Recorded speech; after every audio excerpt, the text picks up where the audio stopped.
All right, let's see how fast we can actually get this thing going. I mean, this thing boogies. E06 error code, 0 miles per hour. What's up guys, welcome back to Pat Outdoors. Today we're gonna be testing out the new DT2 Pro dual motor electric scooter by Ausom.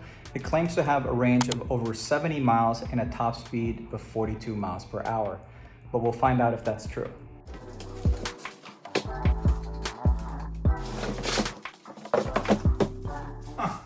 Came pre-assembled for the most part. Here's exactly how the DT2 comes shipped.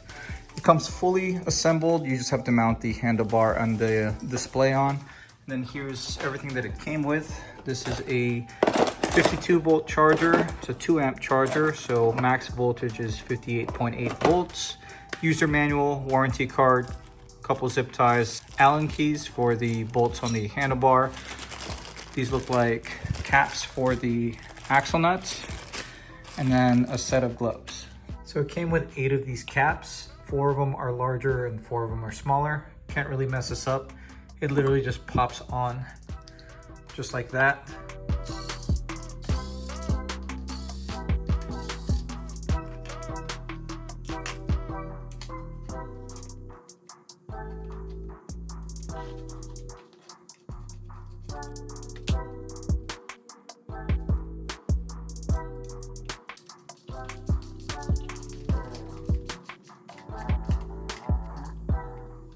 Came with 2 NFC tags to turn the scooter on, and it also came with a spare NFC card, which you can keep in your wallet.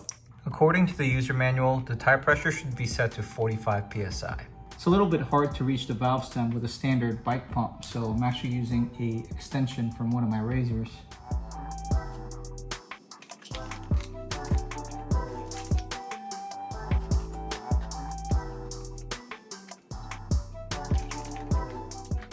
Gonna hook this up to the charger for now. You can actually use either one of these 2 ports, since you have the option of using 2 chargers at the same time if you want to get yourself a second one. I want to make sure that this thing is fully charged before we test it out for the first time, so we're just going to leave this on here for a few hours. For the meantime, let's go over all the specs and features.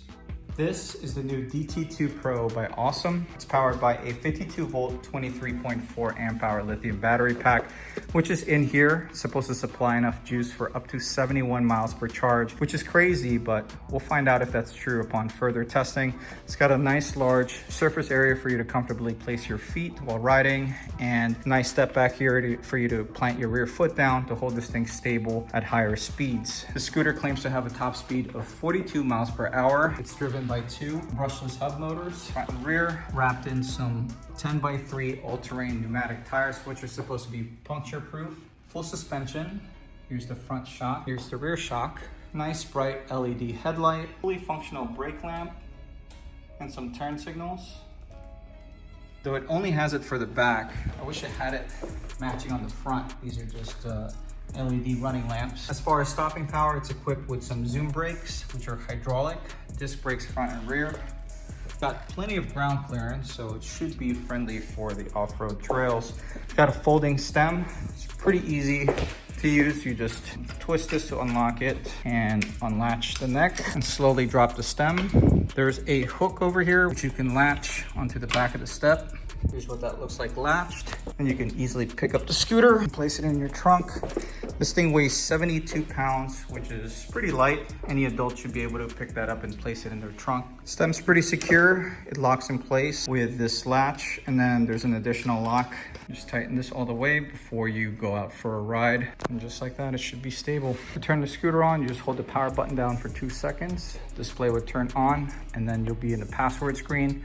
Just use the NFC tag, hold it up against the screen, and that will turn the scooter on. As you can see, it turns on eco. To switch modes, just press the headlight button quickly, once to go to sport, and another time to go to race. If you hold the headlight button down for 2 seconds, that's how you turn the headlight on. 2 seconds to turn it off. And then on the left side controls here, you got the turn signal over here, horn. Horn's not too loud, not threatening at all, just loud enough for somebody at the trail to notice that you're there. The DDM button over here means dual drive mode. When you press that and you see the red ring over here, that activates dual motor. So front and rear are both on. And that's how you go into single motor mode. Unlike other scooters that I've tested out in the past, mostly from Kukirin and Turbo Ant, this one has a trigger throttle, which is a nice change. I'm used to having thumb throttles with all these scooters, but we'll see how I like this. Are you okay if my car's over there? Yeah, it's fine. It's okay? Yeah. All right. I'm gonna just jump straight into race mode, dual motor, since that's pretty much what I'm used to testing out. Oof. Yeah, this thing's got pretty good pickup. You know what, let's start off with testing out the speedometer accuracy. So Ausom claims that the scooter goes 42 miles per hour. Let's see if that's just on the gauge or the actual speedometer GPS. Display on the scooter says we're going 44, 45, 46 miles per hour right now, but my GPS is showing we're going 40 miles per hour. The display is definitely a little bit off. I'm gonna check the settings to see if I can go into the calibrations and make those adjustments to make this a little bit more accurate. But so far though, we're not far off from the manufacturer claims. We hit 41 miles per hour just there, and we're going slightly uphill. Cruise is pretty smooth on the street though. Suspension's a little bit springy. Just to give you some perspective, I'm 183 pounds. The weight capacity of the scooter is supposedly 297 pounds.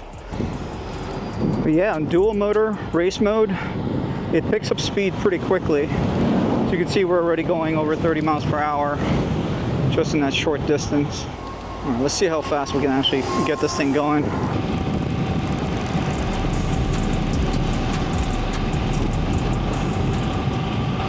All right, there it is. We hit it 42, well, we hit 43 miles per hour momentarily, but I think the actual top speed of this thing really is 42 miles per hour. Let's see what it is in other modes. Step it down to Eco. So Eco dual motor is capped at 19 miles per hour GPS. Let's see what Sport is. Sport seems to be settling right about 30, 31 miles per hour. I'm not even gonna test it on the single motor mode. I get pretty bored of single motor scooters nowadays. I really like the torque on these dual motor scooters. This is a pretty rough sidewalk, and I gotta say the suspension is not very impressive. It seems a little bit springy and stiff at the same time. Like the spring rate is just a little bit too high for me at 183 pounds. If I were to be able to make a change on the suspension as far as handling, I would probably go with a slightly softer spring rate and better shocks for damping. Braking power is very good though. This thing uses Zoom hydraulic brakes, which is pretty similar to what I use on my Razor build projects. It's nice to see a scooter come with hydraulic disc brakes standard for a $1,200 price point. The last scooter I tested out from Kukirin was the G4, which also goes around 40 or so miles per hour. It's a single motor, and it came with cable brakes. The hydraulics just feel so much better as far as like being able to modulate the brake lever. But yeah, I mean, it's got plenty of stopping power.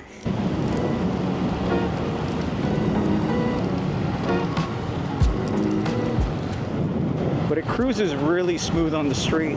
Even though this thing doesn't have street tires, it's got 10x3 pneumatic all-terrain tires on it. It's got plenty of traction on the street and still rides pretty smooth. They're supposed to be puncture resistant, and not sure if I'm gonna test that. I mean, this thing boogies. Definitely gets to 40, 41 miles per hour pretty quickly. I am curious to see how it actually does on range though, because Ausom claims that the scooter does like 71 miles per charge, which I don't know if I believe out of a 52 volt, 23.4 amp hour lithium battery pack. If I were to guess, it should have probably been a little closer to 30 miles if you're on race mode dual motor.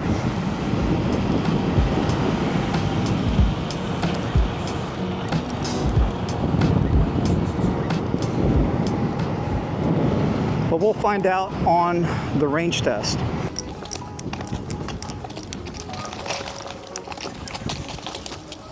Yeah, the tires have pretty good traction off-road. Yeah, this thing's pretty zippy. Something I noticed so far though on this quick ride is the display seems a little bit dim. Like we're in the shade right now, so it should be super bright, but kind of have to squint and look right over it. So I'm gonna see if I can make a change in the settings to make the display a little bit brighter for daytime riding. You know, overall, I think this is a very good looking scooter. I like that you can leave all the city lights on, even if you have the headlight off. I think it looks pretty cool. I can't imagine that suck up too much battery.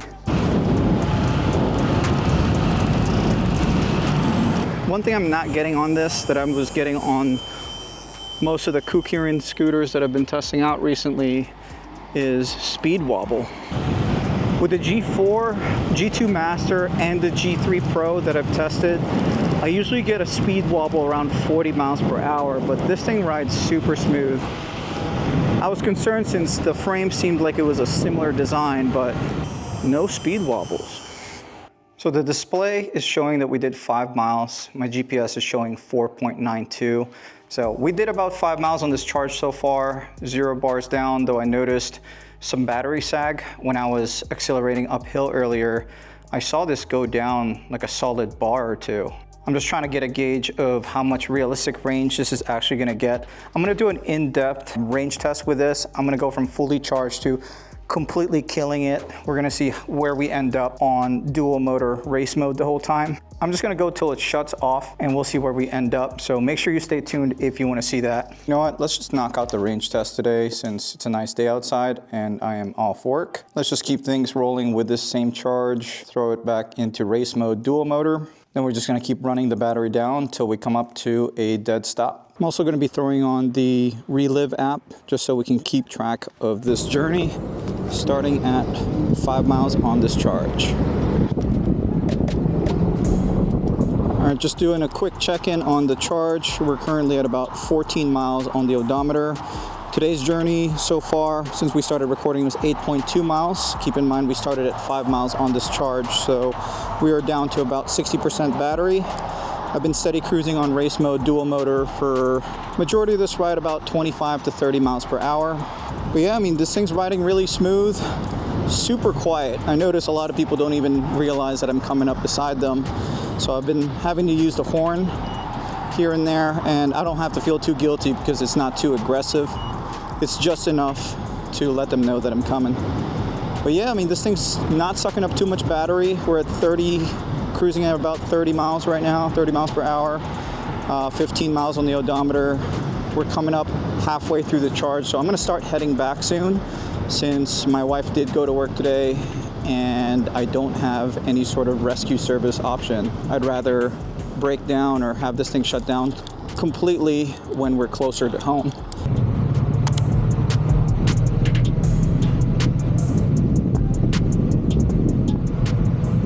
All right, we have made it to Reston Town Center. We're about 16 miles into this charge, so I think I'm gonna start heading back towards Fairfax just to play it safe. What started to improve as we kept riding this scooter is the braking power. I feel like it's getting better and better as the pads bed in, but they are starting to make some squeaking noises once they get hot. I don't know if you can hear that. It's not a big deal. It's not too loud of a squeak, just something that I wanted to note that you might notice if you have this scooter or if you end up getting one of these scooters. But for $1,200, I mean, this thing rides pretty smooth, it's pretty fast, and I think it's a pretty good value overall. Oh, okay, so if I floor it quite a bit, you're gonna notice the voltage sags to like 40% now, going 35 miles per hour, 36. Okay, yeah, I'm gonna chill with the throttle and just cruise steadily since we're 19 miles into this charge and I probably have at least 12 miles to go to get home. So I'm gonna take it a little bit easier and we're just gonna keep an eye on the charge till we get a little closer to home. Then I'm gonna test out how aggressive we can ride this thing at the last bar. All right, just doing a quick check-in on the charge so far. We're down to about 40% battery and about 27 miles so far on this charge. According to the Relive app though, we've done just about 20 miles so far today. So that's prior to the 5 miles from earlier. So there seems to be just a minor discrepancy with how the odometer reads. It seems to be about 2 miles off at 28 miles. But so far though, the range has been pretty impressive considering we've been on race mode dual motor the whole time. I have no doubt that this thing can do at least 30-35 miles. So I'm gonna keep rolling. Just keep it at a steady throttle, not too hard on the acceleration. Use case scenario though is pretty realistic for me because I mostly stay on race mode anyway. I'm not gonna bother doing a eco mode or even sport mode testing. This is realistically what I'll be using it for and what you will also likely be using it for if you like to ride on fast scooters. So I'm probably gonna take a slightly longer way home today just to maximize the range test. And I'm gonna run this thing down to 0 so I can get the most accurate test for you guys for the new Ausom DT2 Pro. All right, we are down to the last bar on the battery. We're still cruising at about 26 miles per hour. It's flashing between 1 bar and 2 bars. So it's like trying to warn me that I can't really go too much longer, but let's see how fast this thing still goes, even at the last bar. All right, it's slightly downhill right here in this section. We're gonna ignore that, but right now it says we're doing about 40, which I know is a little inaccurate. It should be around 37 miles per hour from what we've measured previously. All right, so now the ground is completely flat and we're still cruising at that 40 miles per hour down to the last bar of the battery, and the meter is definitely flashing. It's trying to warn me that I'm almost out of battery, but it still allows me to go 39-40 miles per hour, which is pretty impressive. Usually I'm used to scooters like turning the power down 20-30% on like the last 20% of the battery from so much sag, but this thing's actually just letting you drain it, which can be a good or bad thing, depends how you look at it. To me it's a good thing because I want to have as much fun as I can down to the last drop of charge. But I'm gonna keep it a little bit easier for now just to see how far we can get this thing, showing we've done 33 miles so far on the odometer on this one charge. But I am just gonna continue to do loops in Fairfax near my neighborhood just so we're not too far from home when this thing actually shuts off. I just want to give you guys an update. We are down to 0 bars. We've got 36 miles on this charge so far per the odometer, and this thing is slowing down real fast. Oh no, it is slowing down. Oh my God. Yeah, this is exactly my fear. We're gonna be like miles away from home and this thing's gonna shut down on me anytime now. 3, 2, this thing just won't die. It's still going. Nope. There we go, guys. E06 error code, 0 miles per hour. We killed this thing officially. According to the Relive app, we did 27.8 miles on today's journey, which we started with 5 miles already on this charge from yesterday. So I'm gonna call it at 33 miles on race mode dual motor from fully charged to completely 0, or at least won't let you go anymore. That's pretty much what I expected, between 30 and 35 miles per charge. Obviously you could probably do something like 50-55 miles, I think, if you were on eco, but this is realistically what I'll be using it as far as the mode that I'm going to keep it on for majority of how I ride it. But so far though, I mean, that's pretty impressive. This is definitely a little bit more range than I got with my Kukirin G2 Master. I will give it to Ausom for pretty decent range on this scooter. And considering that it let me go over 40 miles per hour all the way down to like the last 5% of the battery was actually pretty cool. My Kukirin definitely wouldn't keep up as far as speed on like the last 20%. Now I just got to figure out, find an Uber that will pick me up from here and let me put the scooter in the back of their car. Unfortunately, I was not able to find an Uber driver that would say yes to me putting this in the back of their trunk, which I don't know why not. The stem folds right up. It was less than 2 miles away, so I ended up just limping this thing home, which took about half an hour. But overall, the Ausom DT2 Pro delivered on most of its promises. Obviously, the range, we could have probably tested it in eco, single motor, and probably get at least 50-55 miles out of it. I just don't see 71 miles happening on this size battery, but it actually did a little bit more than I expected. And as far as speed, this thing's definitely got it. It's got plenty of torque to get it to 40 miles per hour pretty easily with the 2 motors on there. The braking power is there. Suspension's pretty decent once I got pretty used to it. I found it to be a little bit more comfortable to have both my feet flat on the deck, but it feels a little bit unstable if you're trying to go really fast. with your feet positioned that way. I like putting my back foot on the rear step. It seems to be a little bit more stable. And also, I really like the fact that this thing has absolutely zero speed wobbles. So I'm pretty impressed with the DT2 Pro. Considering this is $1,200, I mean, it's got a lot to offer for the price point. I think it's a pretty good budget electric performance scooter. If you want to check it out, I'll have a link to their website in the description below. You can also save yourself a few bucks using my discount code, which I'll have there as well. If you enjoyed today's video, do me a favor and hit that like button. And if you like this kind of content, want to keep up with some of my projects or some of my product reviews with some detailed testing, like today, make sure you hit that like button and subscribe to this channel. Turn your bell notification on, but this is going to be it for today. Thank you for watching.